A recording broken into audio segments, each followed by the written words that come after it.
भगवान श्री रामचंद्र जी महाराज की जय। क्या कहें, कहा नहीं जाता। यह यमराज की सेना है या बारात। दूल्हा पागल सा बैल पर सवार है। सांप, मुंड और भस्म उसके गहने हैं। शरीर पर भस्म लगाए सांप और मुंडमाला यही भूषण धारण किए नंगा जटाधारी भयंकर रूप भूत प्रेत पिशाच योगनी भयानक मुख वाले राक्षस साथ लिए ऐसा दूल्हा है जो बारात देखकर जीते रहेंगे। उनका बड़ा पुण्य होगा और वही पार्वती का विवाह देखेंगे। घर घर लड़कों ने यही कहा।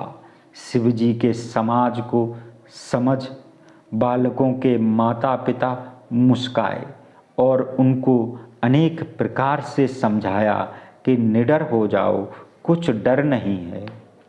अगवान लोग बारात को ले आए। उन्होंने सबको सुंदर जनमासा दिया। मैना ने शुभ आरती सजाई। उनके साथ में स्त्रियां सुंदर मंगल गाने लगीं। सोने का सुंदर थाल हाथ में शोभित है। प्रसन्न मन से शिवजी को परछिन करने चलीं। जब शिवजी का भयंकर वेश देखा तब स्त्रियों के हृदय में भारी भय उत्पन्न हुआ। बड़े डर से भागकर वे घर में घुस गईं। शिवजी जनमासे को चले गए। मैना के जी में भारी दुख हुआ और उन्होंने पार्वती को अपने पास बुलाया। बड़े प्रेम से गोद में बैठाकर अपने नील कमल के समान नेत्रों में आंसू भरकर कहा, जिस ब्रह्मा ने तुमको ऐसा रूप दिया है उस मूर्ख ने वर को बावला क्यों बनाया। जिस ब्रह्मा ने तुमको सुंदरता दी उसने वर को बावला क्यों बनाया। जो फल कल्प वृक्ष में लगना चाहिए वह जबरदस्ती से बबूल में लगा दिया। मैं तुम्हें लेकर पहाड़ से गिर पड़ूं, अग्नि में जल मरूं अथवा समुद्र में डूब मरूं, चाहे घर उजड़ जाए और संसार में अपयश हो, पर मैं अपने जीते जी इस वर से तुम्हारा विवाह नहीं करूंगी। रानी मैना को दुखित देखकर सब स्त्रियां व्याकुल हो गईं। रानी अपनी कन्या के स्नेह को याद कर विलाप करने लगी। नारद का मैंने क्या बिगाड़ा था। मेरा बसता हुआ घर उन्होंने उजाड़ दिया। पार्वती को ऐसा उपदेश दिया कि उसने बावले पति के लिए तप किया। सचमुच उनके जी में मोह और दया नहीं है। वे तो उदासीन हैं। उनके न धन है, न घर है, न स्त्री है। वे पराए घर उजाड़ने वाले हैं। उन्हें न लाज है, न किसी का डर है। भला बांझ स्त्री प्रसव के कष्टों को क्यों जाने। माता को व्याकुल देखकर पार्वती जी ज्ञान युक्त मीठी वाणी बोली, हे माता, विधाता ने जो रच रखा है वह टलना नहीं है। ऐसा समझकर सोच मत करो।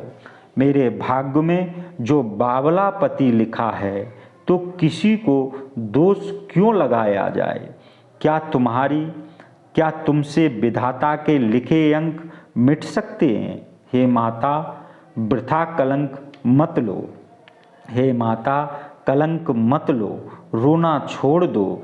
यह समय दुख दिखाने का नहीं है। जो सुख दुख मेरे भाग्य में लिखा है वह मैं जहाँ जाऊंगी वहीं पाऊंगी। ऐसे विनय भरे कोमल वचन सुनकर स्त्रियां सोच करने लगीं और ब्रह्मा को दोष लगाकर आंसू बहाने लगीं। हिमालय उसी समय समाचार सुनकर नारद तथा सप्त ऋषियों सहित तुरंत अपने घर को गए। तब नारद जी ने पूर्व जन्म की कथा सुनाकर सबको समझाया। हे मैना, मेरा सत्य वचन सुनो। तुम्हारी यह कन्या साक्षात माता भवानी है। ये अजन्मा, अनादि और अविनाशी शक्ति है और सदैव शिवजी के अर्धांग में रहती हैं। यही जगत को उत्पन्न, पालन और संहार करने वाली हैं और अपनी इच्छा से ही लीला देह धारण करती हैं। पहले ये दक्ष के घर जन्मी थीं। वहाँ यह सुंदर शरीर वाली सती हुई। वहाँ भी सती का विवाह शिवजी के साथ हुआ था। यह कथा सारे संसार में प्रसिद्ध है। एक बार शिवजी के साथ वन में आते हुए रघुकुल कमल भास्कर श्री रामचंद्र जी को देखा।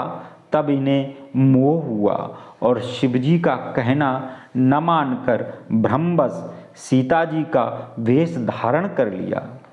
सती जी ने सीता जी का द्वेष बनाया। इस अपराध से शिवजी ने इन्हें त्याग दिया। तब शिवजी ने वियोग से पिता के यज्ञ में यज्ञाग्नि से भस्म हो गई थीं। अब तुम्हारे घर में जन्म लेकर पति के लिए कठिन तप किया है, ऐसा जानकर संदेह दूर करो। पार्वती जी सदा शिवजी की प्रिया हैं। तब नारद जी के वचन सुनकर सबका दुख मिट गया और क्षण मात्र में ही सब नगर में घर घर में संवाद फैल गया। तब मैना और हिमवंत प्रसन्न हुए और बार बार पार्वती के चरणों की वंदना की। स्त्री, पुरुष, बालक, युवा और वृद्ध नगर के सब लोग बहुत प्रसन्न हुए। नगर में मंगल गीत होने लगे। सबने सोने के भांति भांति के घड़े सजाए। पाक शास्त्र में जैसा कुछ रीत है उसके अनुसार अनेक भांति की जौनार हुई। उस जौनार का क्या वर्णन किया जाए। जिस घर में जगत माता भवानी स्वयं वास करती हों, सब बाराती विष्णु, ब्रह्मा और सब देवता सहित बुलाए गए हैं। अनेक पातों में जौनार बैठी चतुर रसोइये परोसने लगे। स्त्रियां देवताओं को भोजन कराते जानकर मधुर वाणी से गाली गाने लगीं। सुंदर स्त्रियां मीठे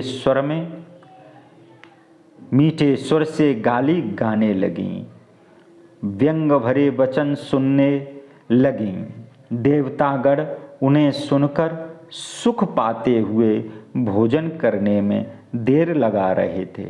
भोजन करते समय जो आनंद उत्पन्न हुआ वह करोड़ों मुखों से भी नहीं कहा जाता। भोजन करके सबके हाथ मुंह धुलाकर पान दिया। तब जहाँ जिसका वास था वहाँ सब बाराती चले गए। फिर जाकर मुनियों ने हिमवंत को लगन सुनाई और ब्याह का समय देखकर देवताओं को बुलावा भेजा। सब देवताओं को आदर सहित बुलाकर यथा योग्य आसन दिया। वेद की विधि से वेदी बनाई गई और स्त्रियां श्रेष्ठ मंगल गीत गाने लगीं।